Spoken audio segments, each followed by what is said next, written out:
Today, I thought we would try a different theme. I decided to do something a little differently since I've been covering allegorical figures, female allegorical figures, that is. So I thought today I would do a different theme. So, as you probably know, many collectors, both young and old, will often collect whatever coins they happen to like, but often without any rhyme or reason. Eventually, collectors do decide, or most of them do anyway, on a theme that interests them. And today, the theme is ships. Starting with the Bahamas. And this sailboat that you see on here is a type of boat that is apparently very common in the Bahamas. You can rent them for traveling between the various tiny islands of the Bahama archipelago.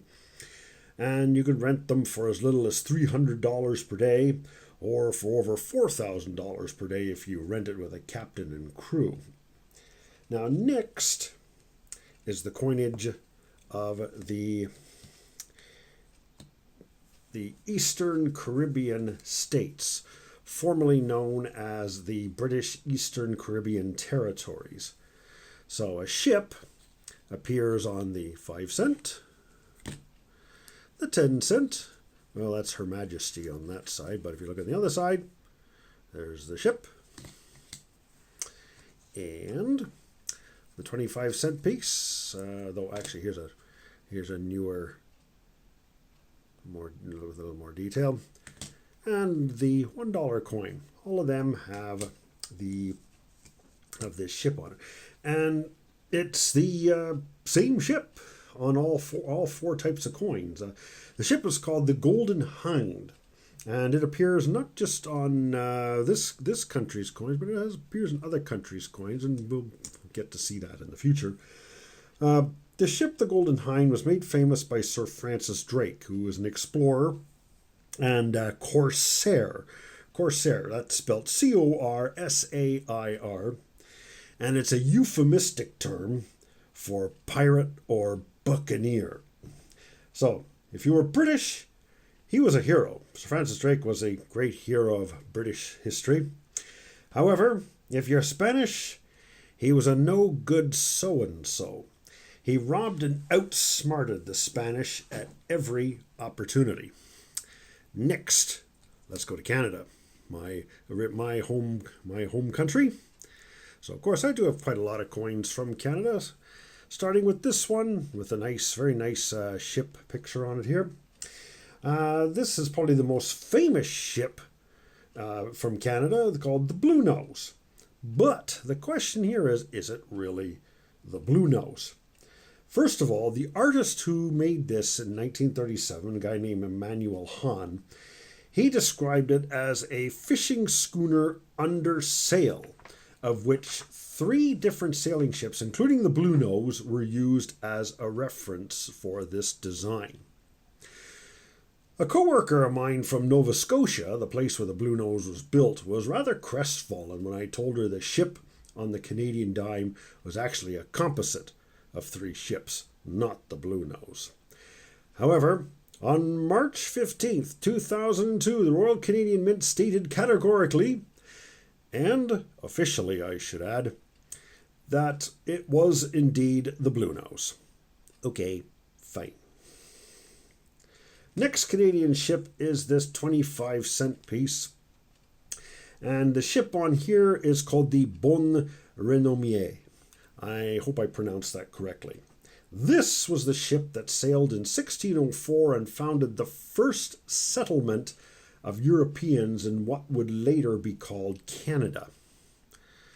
So that's the fairly clear picture of the ship there.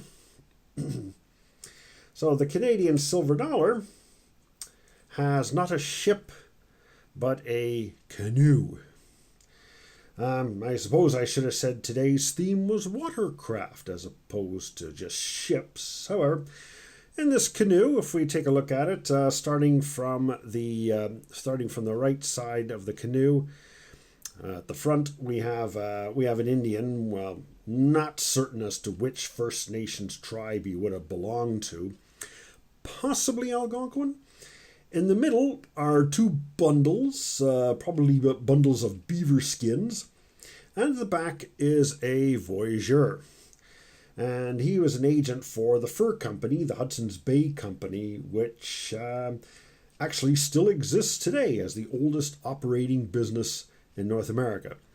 In fact, if you have a magnifying glass, unfortunately I can't quite make it out on this, but one of those bundles in the middle of the canoe has the initials HB on it, presumably for Hudson's Bay Company. Collecting beaver skins and sending them off to Britain and France to make them into hats was the biggest business in Canada for the first 100 years or so of European colonization. In 1949, the British colony of Newfoundland became a province of Canada, and so this special silver dollar was struck to celebrate it. The ship in this case is the Matthew. This is the ship that was believed to have been used by John Cabot to sail to Newfoundland in 1497. Now, despite the large amount of fish as a food source and other food sources in the area, Cabot did not establish a permanent settlement. He made the decision to go back home and say that, well, there's lots of fish there. Now, this $2 coin, which Canadians refer to as a toonie, celebrates the founding of Quebec City. There's the name of Quebec at the top of it there. Quebec City was founded in 1608. So the ship on this coin may also be the BonRenoir, but I cannot confirm that. The main design is a lily flower. The French call it a fleur de lis. In the future, I will probably do a video on the theme of flowers on coins. I would probably show this one again. The last one is another toonie, and this commemorates an event from the War of 1812.